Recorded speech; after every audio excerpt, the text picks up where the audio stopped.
Welcome to the Multiethnic Church Planting podcast and video as part of the Exponential Next series. We're really glad you're joining us. My name is Len Tang. I'm a church planter and the director of the Fuller Church Planting Initiative here at Fuller Seminary. And I'm excited to be joined by my colleague Corey Lee and our guest and my friend Soong-Chan Rah, who I'll introduce in a minute. But before we do that, Corey, you want to just go ahead and introduce yourself?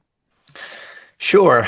My name is Corey Lee, and I work with Lynn at Fuller Church Planting Initiative, and also was a church planter in the Atlanta metro area for 18 years. Just recently um, transitioned from church planting to focus on my PhD studies at Fuller Theological Seminary, and I get the pleasure of working with Dr. Rah in that capacity.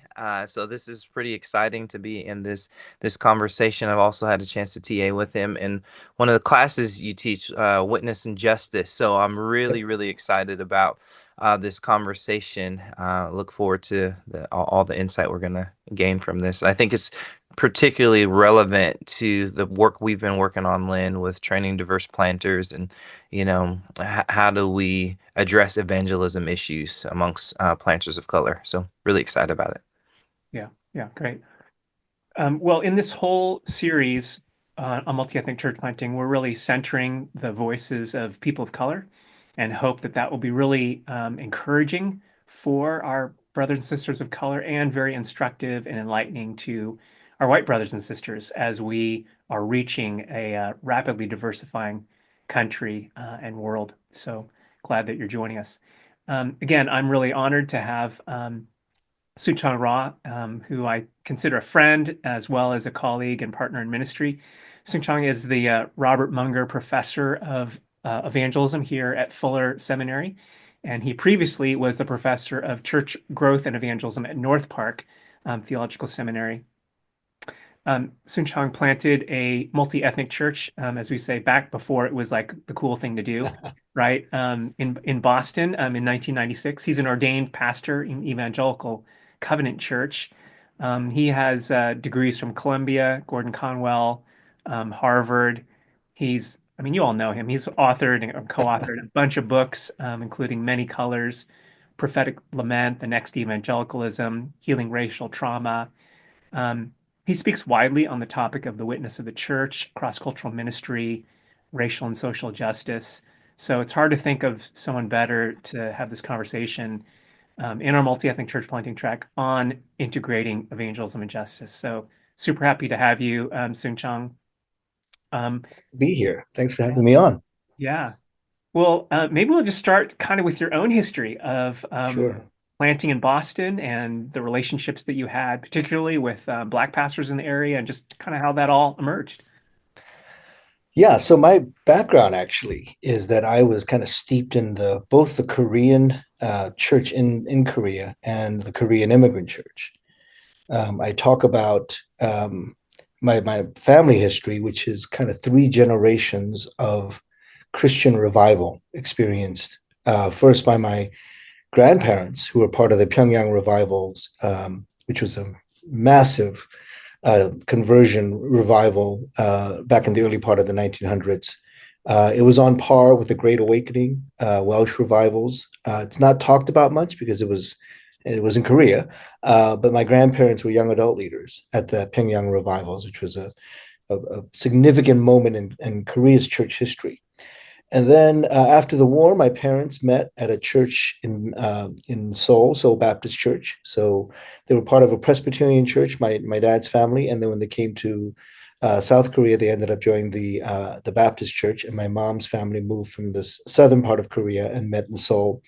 And they were part of these early stages after the Korean War of the growth of the churches that would become the mega churches of the 70s, 80s, and 90s, as many of us are familiar with. At one point, the largest Pentecostal church, the largest Baptist church, the largest Methodist church, and three of the largest Presbyterian churches were all in Korea.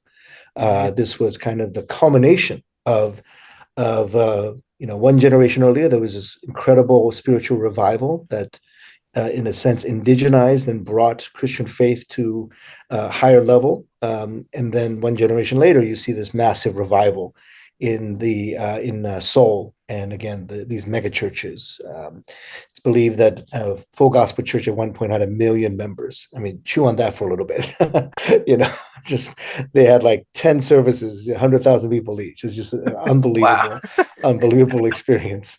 But that's the kind of context in which my parents were growing up in the early stages of this revival that was church based, and church planting and new churches that were starting up that would grow to these massive churches.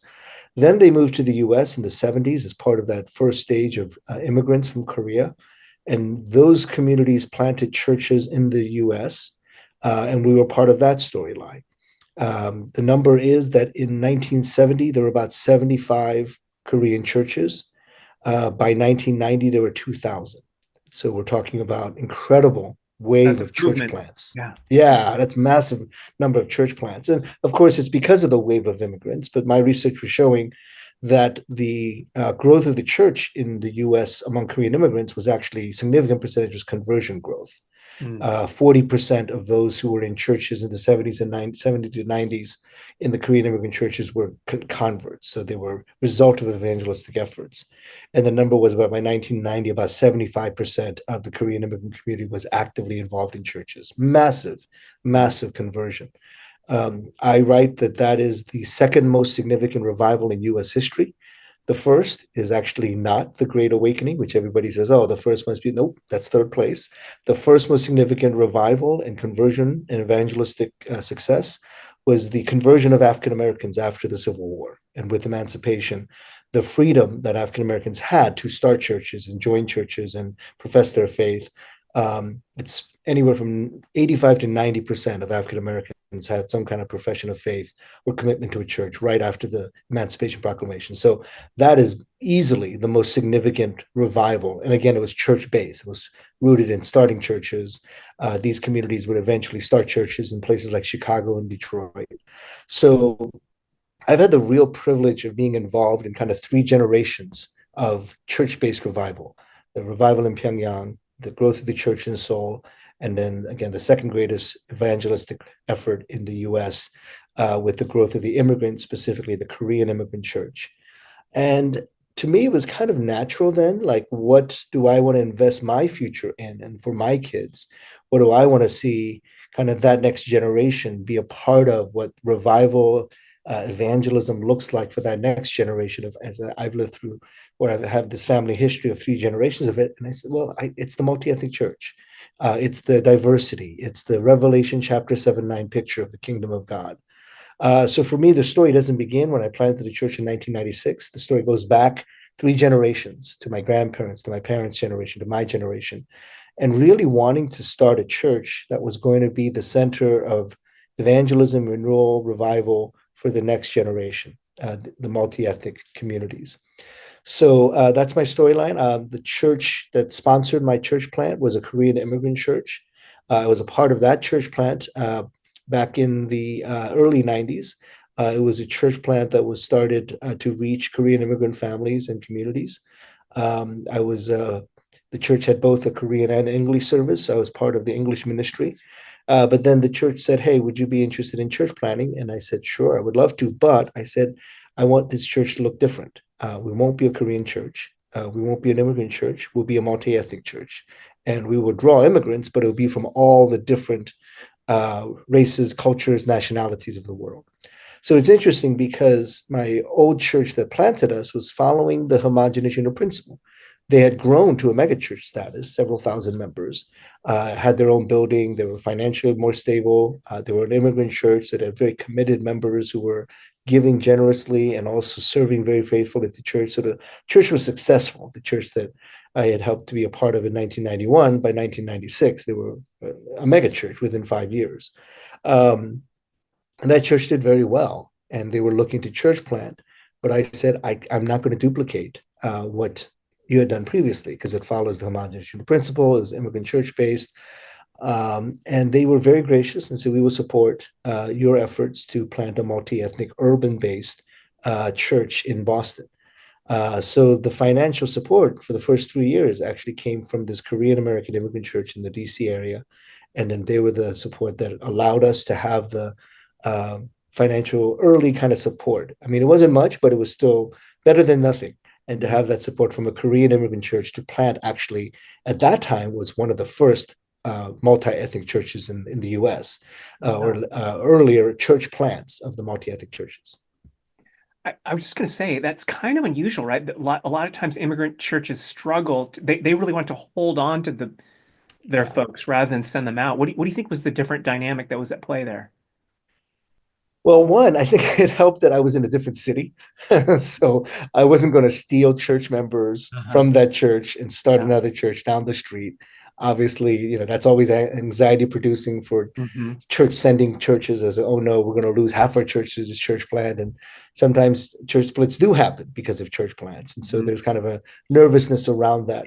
I think it was just really helpful that I was planning a city 500 miles away. It was a city that my folks back in Maryland weren't as familiar with. They're growing up in the Maryland suburbs, very comfortable. It's a kind of a very tight Korean American community in DC, Maryland, Virginia area. If you go down to the area, you'll see sort of like Atlanta, sort of like LA. There's these huge gatherings and spaces for Korean American immigrants, restaurants, shops, H Mart, and all the shops that are around there, and there are communities that are heavily Korean American. So that's the context of this church in Maryland. Now, Boston is a completely different context. Very few Korean American immigrants land in Boston. They're in New York, they're in DC area, or they're in Chicago and LA. Now, increasing number in Atlanta. But that's not Boston is not a typical landing place, but there are a lot of Korean American, Asian American, second generation students who go to colleges, the MITs, the Harvards, the BUs, the BCs, and the Wellesleys, et cetera. So for my home church, my sending church in Maryland, Boston was like a totally different world. And so when I said, look, if you want me to be effective at church plant in Boston, I can't do a Korean immigrant church plant. There aren't that many there. And so there was a willingness to trust me, to say, okay, and I'd already gone to school there. I had done 3 years of Gordon Conwell, 2 years at Harvard. So I'd spent already 5 years. I was working with MIT university staff. I was on university staff. So I knew the area. And when I reported back, I was like, look, this area is very different. And the church trusted me. Now, part of it was I helped plant that church in Maryland. And I was very close to the senior pastor. He was my mentor. He was the one that, suggested I go to Gordon Conwell. He's always been a kind of an advocate and champion for me. So that personal relationship, my mom was in Korean, it's called Kwonsanim, which means like a female elder at the church. My sisters are still one of my sisters is still at the church. She's now a Kwonsanim at the church. So there's a long history there, a relational dynamic that was very, very valuable.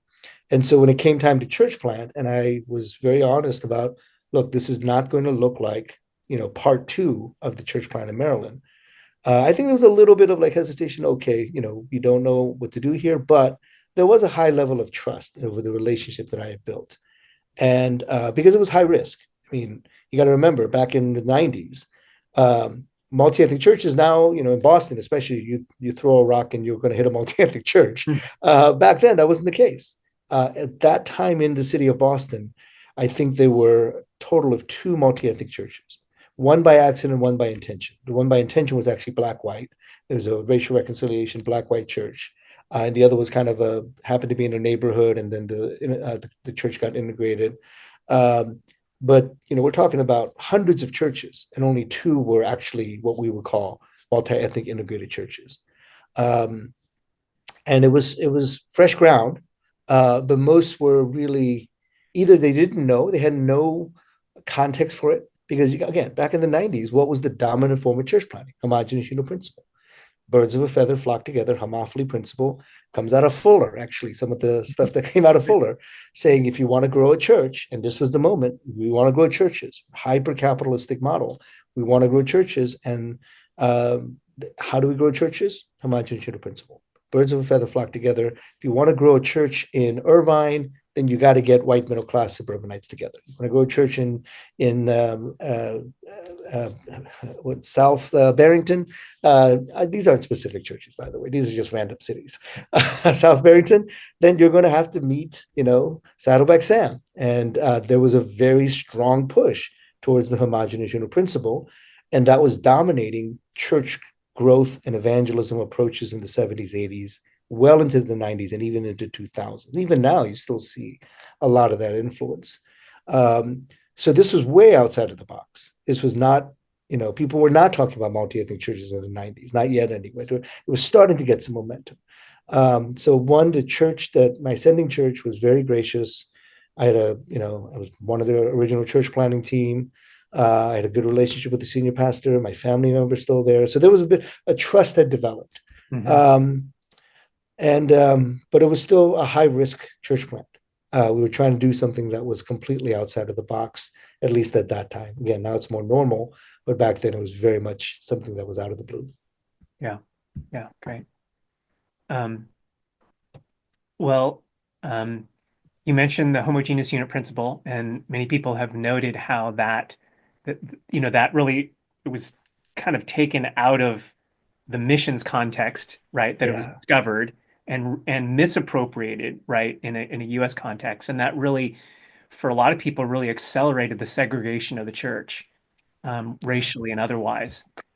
So now I think, in this current season that we're in, particularly kind of really in the last, even 5 years in the life of our country, kind of since George Floyd, just a massive reckoning and reawakening around racial injustice, particularly, and a broader reckoning in the evangelical world on what a holistic gospel is, and in particular, what the relationship between evangelism, which typically church planters have focused very primarily on, and then racial and social justice, which again, kind of the church is like reintegrating or rediscovering after a period of dormancy.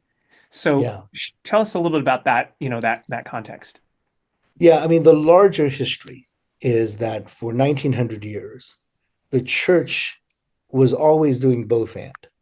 Evangelism and justice were not separated out.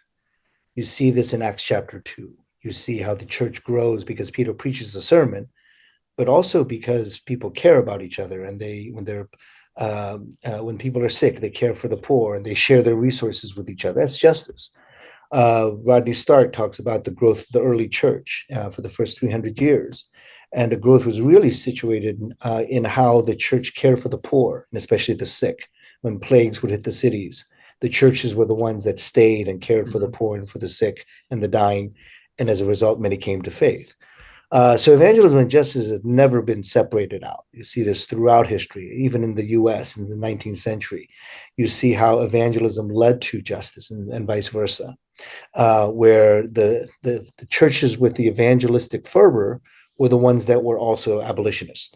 We're also the ones concerned about the women's right to vote, concerned about child labor laws.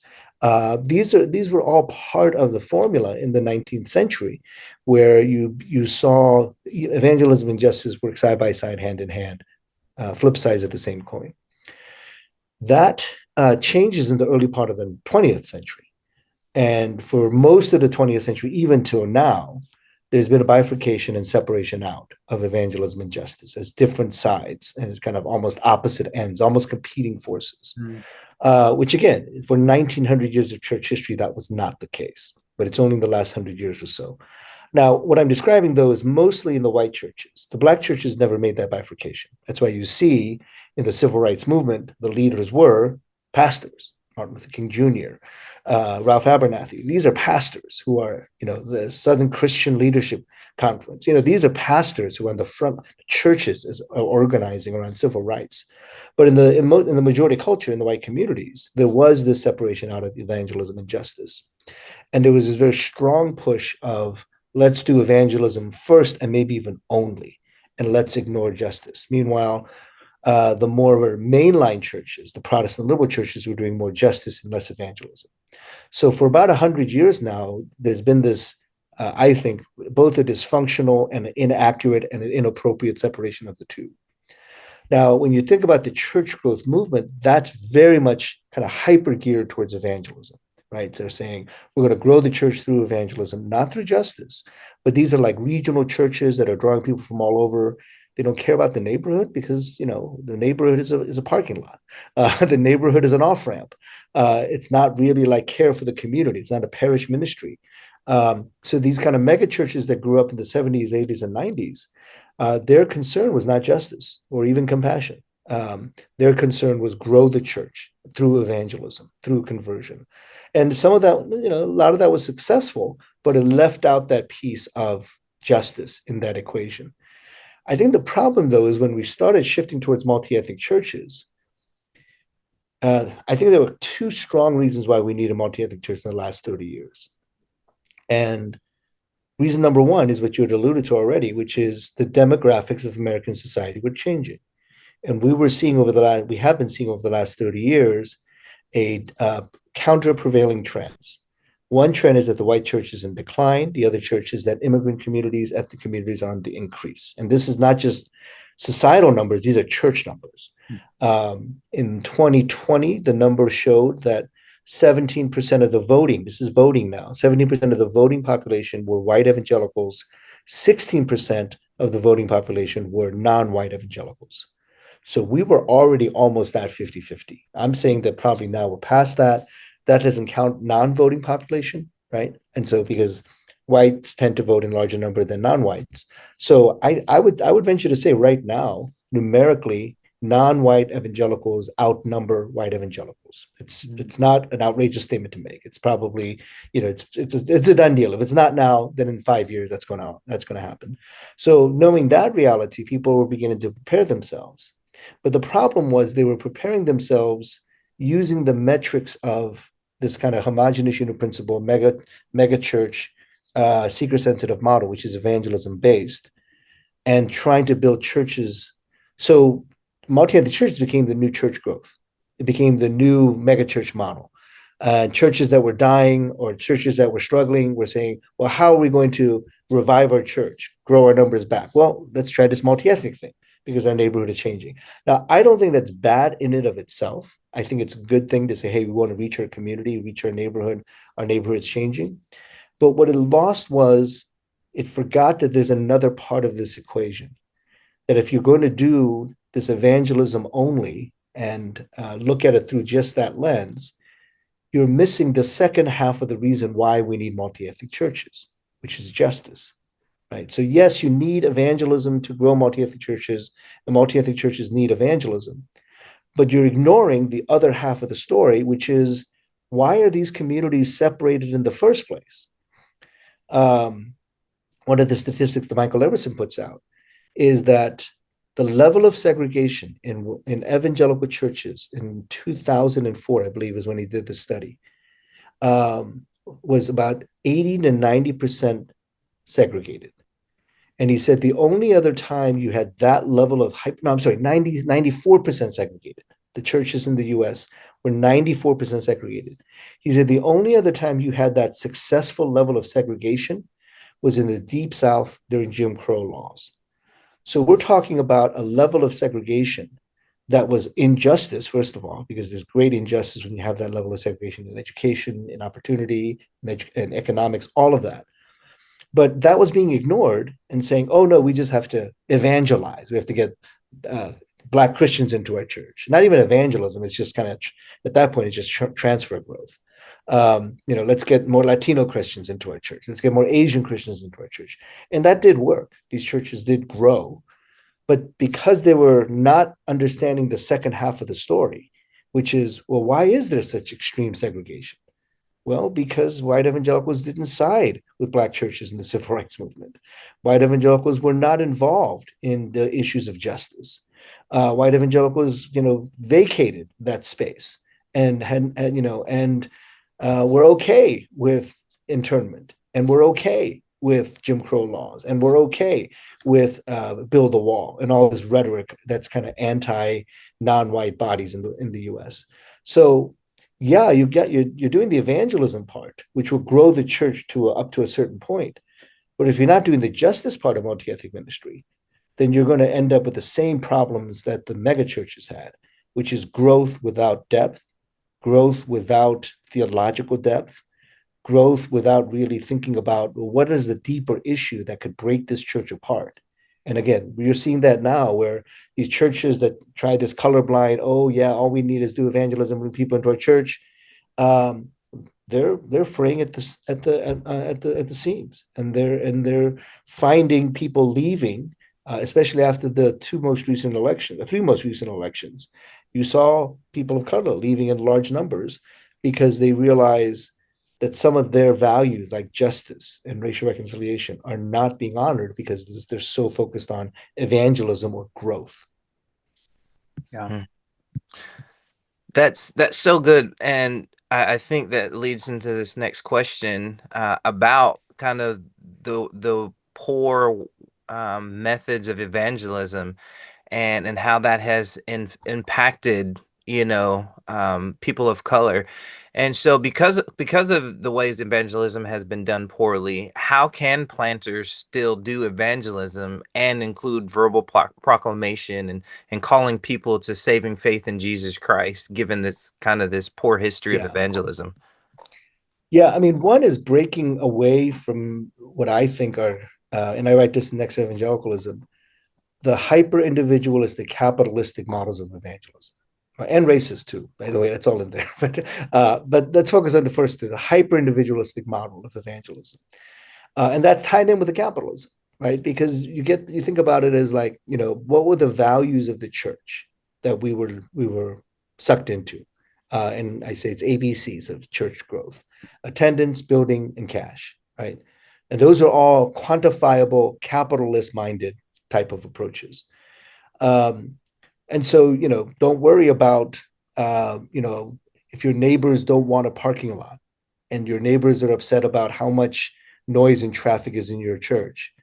Don't worry about that because you want to grow the church, and so you want to make sure that as many people come, they flood the neighborhood and they park all over the neighborhood, and your neighbors hate you, but that's okay because your church is growing. So that's a very capitalistic mindset, right? To see their neighborhood as a commodity and not as a mission field, right? It's like, oh yeah, this neighborhood exists so that we can build our church here. This neighborhood exists because it's close to the highway, and therefore we're going to build our church here, not because we care about the community, but because we care about how big our building is and how large our parking lot is. That's a hyper individualistic, capitalistic model of doing church. And that was a big part of the evangelism methods that we created. So the narrative of capitalism dominated our evangelism approach and our church growth approach. So how do we begin to break out of that? What do new models look like? And they need to be not just justice, but both, like you're discussing, both an evangelism and justice model. So, churches say, well, we want to reach your community. We'll go door to door and knock on their doors and, share the gospel with them. Well, if they don't like your church being in the neighborhood and feel like you're, creating trouble for the community, they're not going to answer the door. Or if they answer the door, you're going to get a lot of cuss words and a lot of yelling and screaming at you because they don't want you in that neighborhood. So what do? Well, you develop compassion justice ministries for the community. You think of ways that the church, and I think more and more churches are thinking through this, like, and they're good things like, hey, let's do backpacks for the neighborhood school. That's not bad. It's a good thing. Let's do a Halloween, what do they call it? Trunk and treat, so the neighborhood kids can come and we can give them lots of sugar. Those are not bad things. maybe the sugar thing we should tail back on a little bit more. But what I'm saying is, like, that's at least an effort to get to know the community better. Right. It's at least some kind of effort to say, we're not just here and using the neighborhood as a commodity, but we're here to be a part of this neighborhood. But I think there's more we can do than those kind of like sporadic acts of service. So every September we got something, we got the backpacks for the school, and then October we got trunk and treat, and then Thanksgiving we give out turkeys, and Christmas we do something angel tree, for the neighborhood, and then we're off. Very for the programmatic. Yeah, it's very programmatic, and it's not listening to the community. So if you're saying, you're at a neighborhood and say, oh, giving away turkeys. They say, well, we're immigrant family that doesn't have turkey for Thanksgiving. Why are you forcing us to have turkey for Thanksgiving? Mhm. Or, it's nice that we got backpacks, but we really need shoes. Backpacks are not that expensive, but shoes are pricey, or school uniforms can get pricey. So Mm. at that point, it's like you're not listening to the neighborhood. And that's part of justice for me. The part of justice is not just saying, oh, we're going to reach this neighborhood, and then it becomes programmatic and capitalistic, uh, versus uh, we want to be part of the neighborhood. And I know of several pastors who do this well. And my old church in Cambridge does this well with the senior pastor there. And some of my students that I've encountered in my DMin program, they're trying to do this well. Get to the community meetings, get to know your local officials, get to know where people gather out. It should be the church, right? Back in the day, the church is where the community gathered. That doesn't happen anymore. But where are the other places that the community gathers? Or create that opportunity for the church to become a community gathering space. Um, I find churches saying, "Oh, we don't, we're closed Monday through Saturday. We only open on Sunday." So why? You have this beautiful building, or a building, and why not do community events? Why not allow the sanctuary to be used for a community gathering? Why not allow your fellowship hall to be used for community events? Um, and listen to the community. That's, to me, is the first step towards justice ministry. Because people will get out into the neighborhood, especially if it's like a one-off, programmatic one-off event. Yeah, that's great evangelism. We'll do our, these kind of once a month events, versus, and that's the other part of it. What if we ask people coming to this church to make decisions about moving into the neighborhood of the church, or making decisions about intentionality about where they live, Mm. where are they involved in the schools, and not to take over, but to actually say we're a part of this community.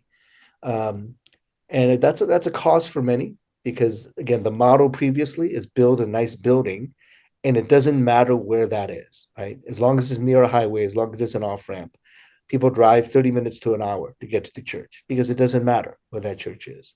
Now, think more deliberately about what that church is called to do in that community. Now, if you're large enough, you could reach the whole city. But most churches are not going to be 10, 20,000 members. Most churches are going to be 200, 300 members. And how do those 200, 300 members really impact that community and neighborhood? And do it intentionally, do it thinking, yeah, we're going to be here for a while. We're part of this community. Um, and surprisingly, my experience has been, if you open the door of the church, people will come in, and people will be willing to be a part of that. Even if they're not coming on Sunday, they will actually find that this is a space that the community can be a part of. Mm. Yeah, that's good. I want to drill down a little bit into this conversation we're having now, because you teach a course which I've had the opportunity to, like I said, be a TA with you on, called Witness and Justice, in which you kind of differentiate between these terms, proclamation and demonstration. Could you unpack those a little bit and talk about how those kind of concepts intersect with evangelism and Yeah. social justice and multi-ethnic church planting? Yeah. So the proclamation demonstration, I'm just trying to identify what is already assumed. Now, I think they should be the same term. It's the witness of the gospel. Mm. Proclamation, demonstration are the subset of that. But in larger society, in the American church, we have bifurcated that. We've separated that out. I draw this from the New Testament, especially the teachings of Jesus. And what you'll see over and over again, especially in the book of Mark, which is the example that I use, is that Jesus would teach about the kingdom, oftentimes in parables, oftentimes, kind of explaining stories, a lot of stories and a lot of parables. The kingdom of God is like, a pearl of great value. The kingdom of God is like, a house built on sand versus house built on a rock. So go through these teachings. And in the book of Mark, you'll go through like 3 or 4 what's called pericopes, different examples of teachings about the kingdom. That's proclamation, right? He's proclaiming the kingdom of God. But almost every single time he proclaims the gospel, there is a demonstration of the gospel that follows right after.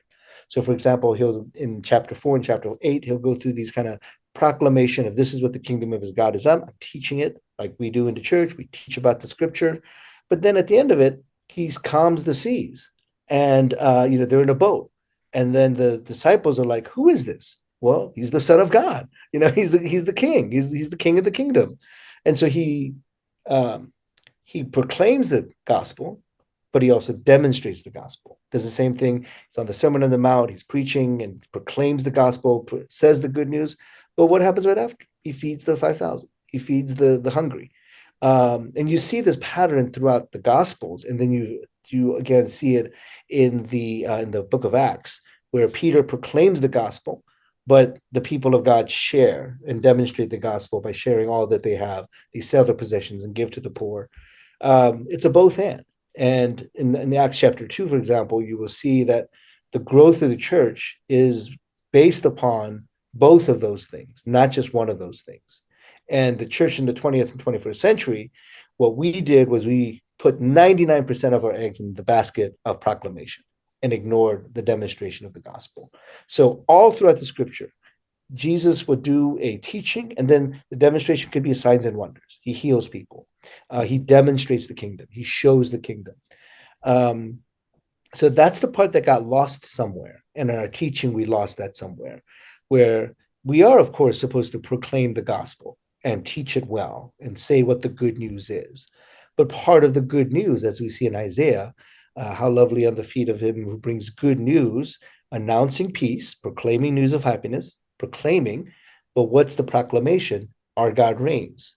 The reign of God cannot just be proclaimed, it has to be demonstrated, right? And that's the moment we're living in right now. Again, scripture testifies this over and over again. The kingdom of God is here. It's being proclaimed. It is near because the presence of God is near, but it is also, it's happening now because the people of God are demonstrating the kingdom. Again, that got lost somewhere, where especially Western American society, where so much of our energy about evangelism goes towards proclamation, apologetics, and how to say the right words and how to say the right things. And you see outside of the U.S., that's often not the case. It's proclamation and demonstration. I go back to the church in Korea, the early stages of the church. People talk about the growth of the church. Oh, you must have had great preachers that led to the growth of the church in Korea in the 50s, 60s, and 70s. That's actually not true. The churches that grew the most in the 60s and 70s were churches that had food programs after the war. And you knew you could go to church and get fed. And so that was part of the growth of the church because it was doing both justice and evangelism. The early stages of the Pyongyang revivals, what you see is the church, at that time, the church was only about 5-10% of the Korean population. But when the independence movement happened, 40 to 50% of those arrested in the independence movement were Christian. So disproportionately, they were not just proclaiming, but they were demonstrating. Again, historians look at both those incidents and say, absolutely, the church grew not just because they had good preachers or good revival meetings, but because they were doing the demonstration of the gospel, saying your freedom, your independence is important to us. Your feeding, that you're not going hungry, is important to us. And the same cycle is seen in the Korean American church as well. So that's where I like to see that continue, because revival is always a both and. The proclamation and the demonstration, the gospel comes to life because both are done. Yeah. I like to just to echo on that. J.R. Woodward just sort of says there's a king and a kingdom, right? You alluded to that Yeah. thing. We want to introduce people to the king, and that is absolutely critical. But a king without a kingdom is impotent. And so Right. how is his kingdom being manifest Yep. by his spirit, but through the people of God as well? So yeah. Yeah, for sure. On a really practical level, like if you're a church planter, you're kind of hustling, you're scrambling, limited resources. You and your launch team to embody a holistic gospel in Yeah. your community. You want to listen well and meet the needs practically as well as proclamation. Kind of given like limited resources, how what does that look like? Yeah. How's a church planter supposed to do all of this, Yeah. given those limited resources? Yeah. So I actually want to go back to an earlier question you asked, Len, about my experience as a church planter in Boston, and especially my very, very helpful and necessary connection with the Black church in Boston. And when I first planted the CCFC, it's now called Central Square Church in Cambridge, I reached out to, I think, 9 African American pastors. I was 29 years old. I was like, what am I doing? I'm too young to be planting a church. By the way, that's rule number 1. Do not plant a church when you're under 30 years old or under maybe even under 35, 40 years old. I don't know.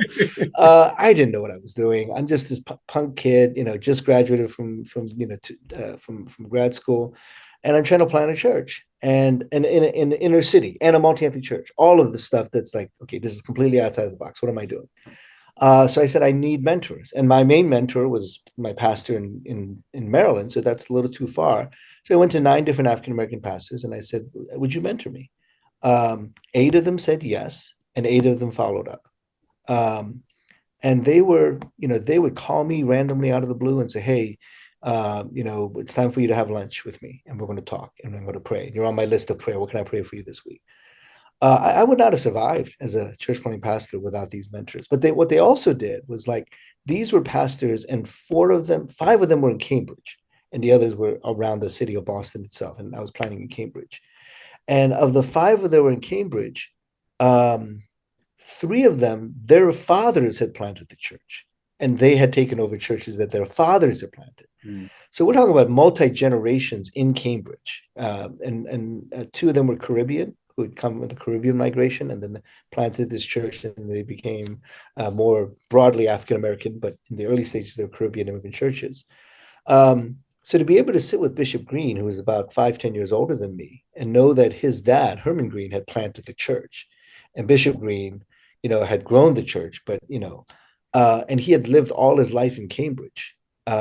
Larry and Virginia Ward. Virginia Ward would go on and work with Gordon Conwell, and Bishop Larry was also pastoring a church in Cambridge.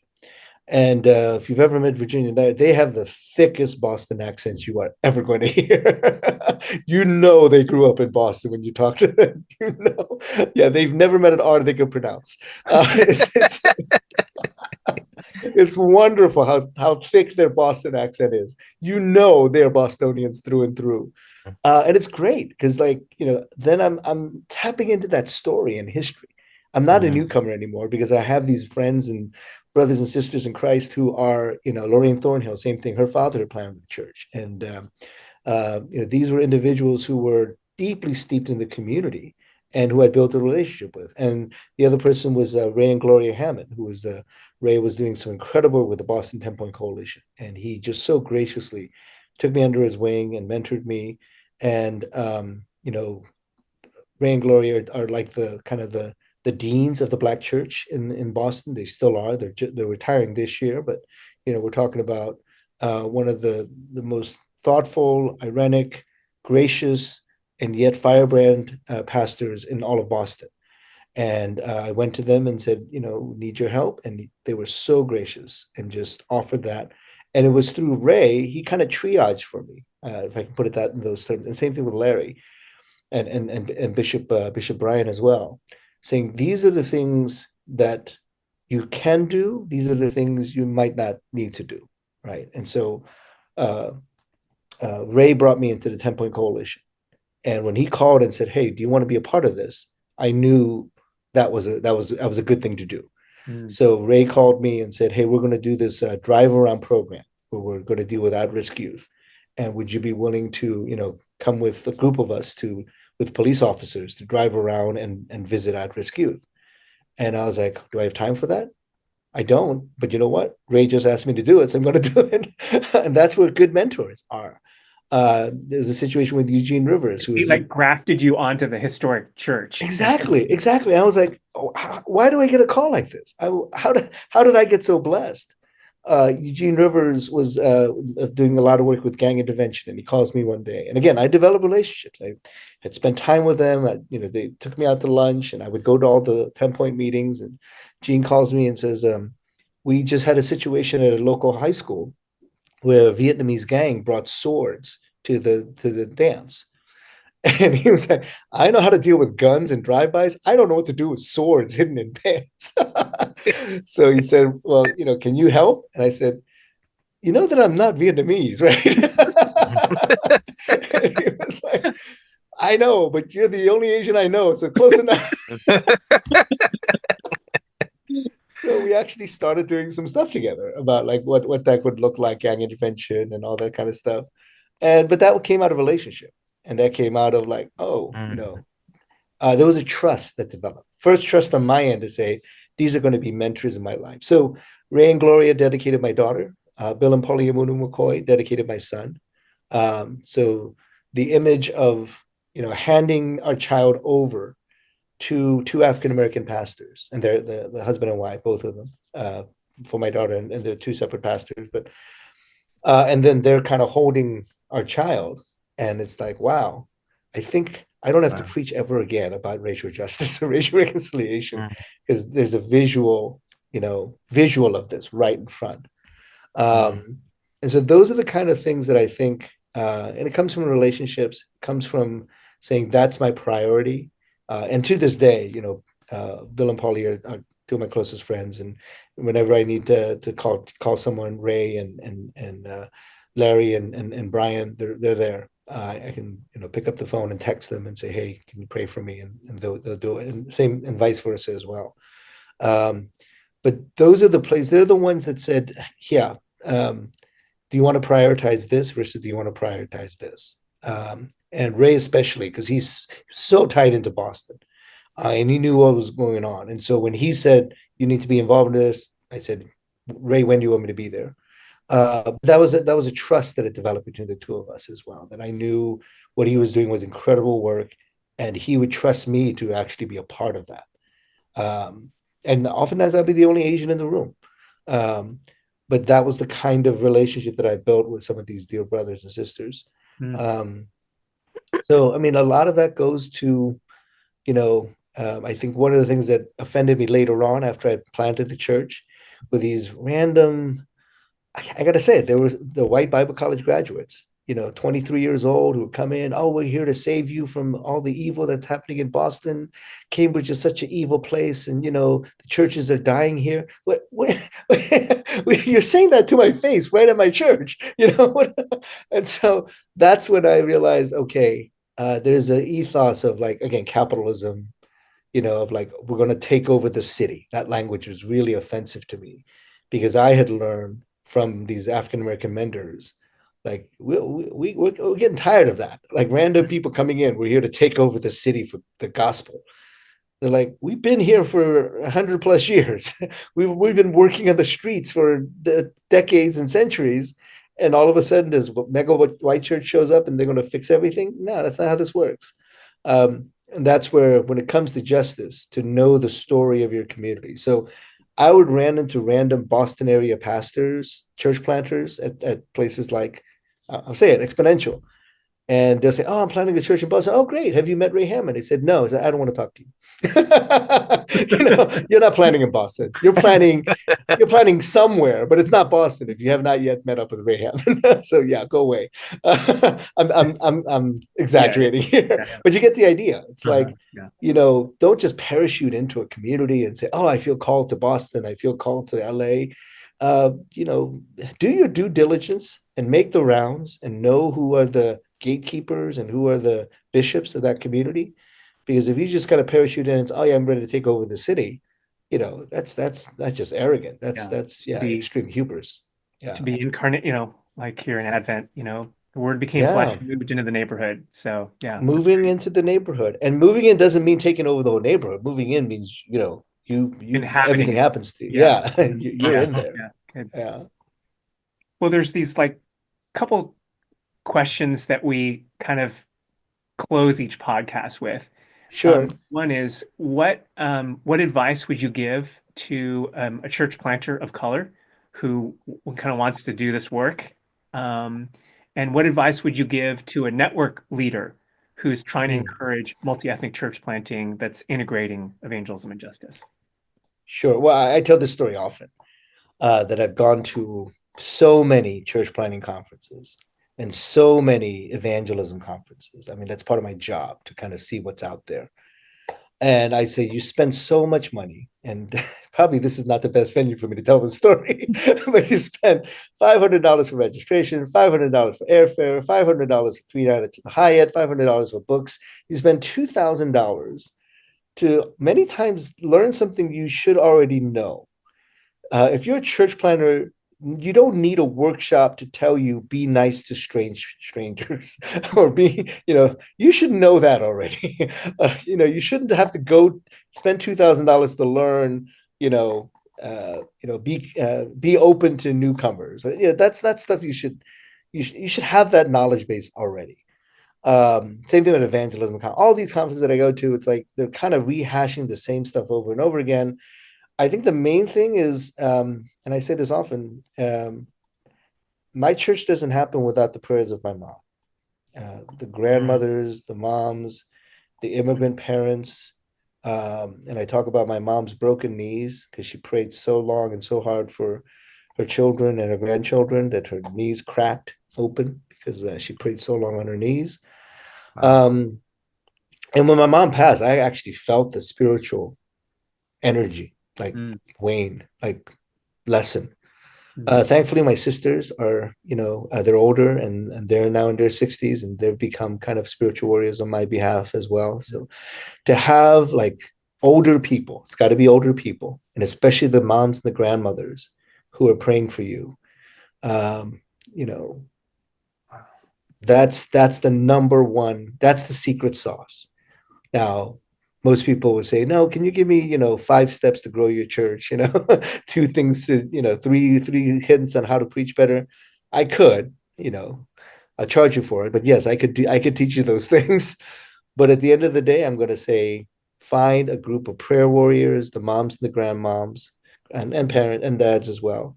But these are the people that will never stop praying for you and for your church plant. Don't ever devalue that kind of spiritual prayer that you'll get. To the kind of network leaders, I would say, let's put an end to late stage capitalism that is dominating church planning right now. That's an idol. The capitalistic model is an idol. And right now, in this moment, we need a counter narrative to what has been a very dysfunctional narrative around church ministry. And I'll be blunt, it is the idolatry of capitalism. And so our models of church planning right now are hyper capitalistic.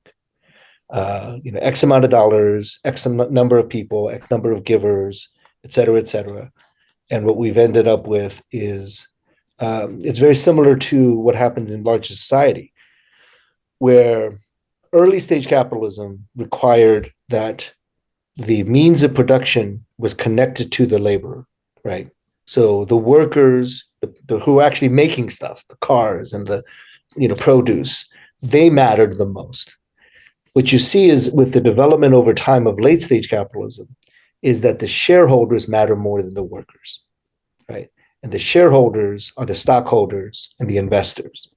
And so a CEO comes in, like a Jack Welch at GE, and he's lauded as one of the greatest CEOs of our time. Why? He didn't help the workers, he helped the shareholders. First thing he does, he fires 3,000 people because it helps the bottom line of the company and it looks good to the shareholders. So Welch is saying, oh yeah, you're the best CEO of this generation because he appeased the shareholders, the stockholders, and not help the workers. So right now, the way our system is built, denominations, schools, church planning networks, the goal is not to support the workers. Sometimes it feels like the goal is to support the shareholders and the stakeholders. Again, the donors. I'm not saying ignore the donors. I'm saying there's got to be a better way for us to think about why these institutions and structures and organizations exist. Does it exist to help further another organization, another denomination, another nonprofit venture capitalist, or does it exist to genuinely, authentically help the church planter, who are, to put it in economic terms, the means of production? And so don't commoditize the planter. Don't commoditize. Don't do that, because at the end of the day, you're cannibalizing yourself. because and I understand their vested interest now of donors and those who want to see the church get back to where it was and all that stuff. But then what it does is it forces your church planners to follow a model of late stage capitalism that will end up burning out pastors, burning out church leaders, burning out staff. I've seen it too often to not know that this is what's going on. For those who work in these networks, your primary goal is to increase and strengthen the church planter, the means of production. It is not to support the venture capital that's coming through. Again, I'm putting this into kind of harsh, stark terms, but I hope we can begin to see some of that counter narrative to say the church is not going to turn around because we double down on capitalism. The church is going to turn around because the planters and the pastors are so deeply formed that they can't help but resonate that depth outward. That's my hope. That's my prayer. Yeah. Wow. Yeah. That's beautiful. A good kind of prophetic word of challenge, right? To as my friend Nick Warnes says, to the sort of like the church planting industrial complex, right? Yes. About pipelines and processes. Yes. And we need those, but it has to Yes. happen in a way that's humanizing, right? That's right. That's Not right. objectifying. So that's great. Well, I'm looking forward to, as we wrap, one of the things I'm looking forward to is having you share, Yes. join us at Exponential 2025 to be part of Yes. the pre-conference and the breakout. And the thing that's exciting to me about and motivating to me as part of like this multi-ethnic collaborative that Corey and I and others are part of that's putting this content on is that Mhm. it has become about relationships. Excellent. Those people, it's like that's what I'm looking forward to. I mean, yes, there's value in the conference, but really the conference as a convening of people we've come to care about one another and have a shared sense of mission. And so I'm excited about that. And you're gonna experience that on Tuesday night when we gather. Yes. Um, Absolutely. so really excited about that. Hey, if folks want to reach you or take a class or something, Yeah. how do they do that? How do they get a hold of you? Well, I'm on Facebook. I have both a personal page, which I think I'm maxed out on, but I also have a what are those? I don't want to call them fan pages because I think that's Yeah, ridiculous to say. right. Public page.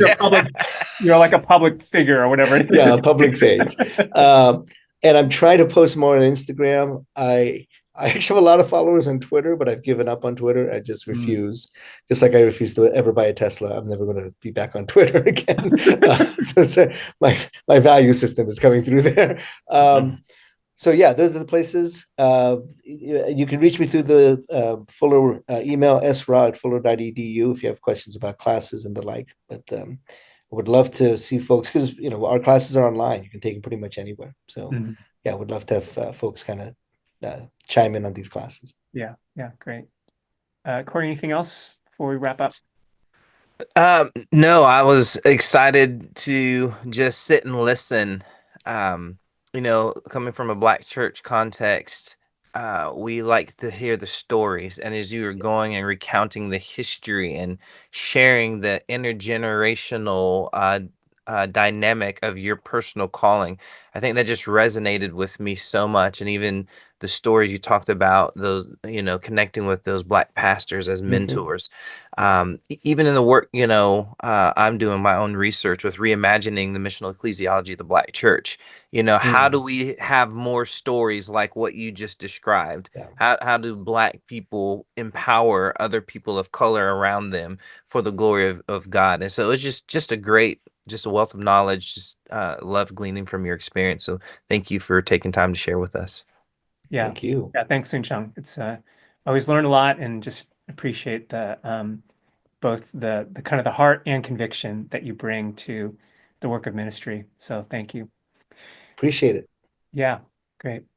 You want to watch other episodes of this multi-ethnic church planting track, you can look for the Exponential Next podcast or visit the YouTube channel at Exponential US.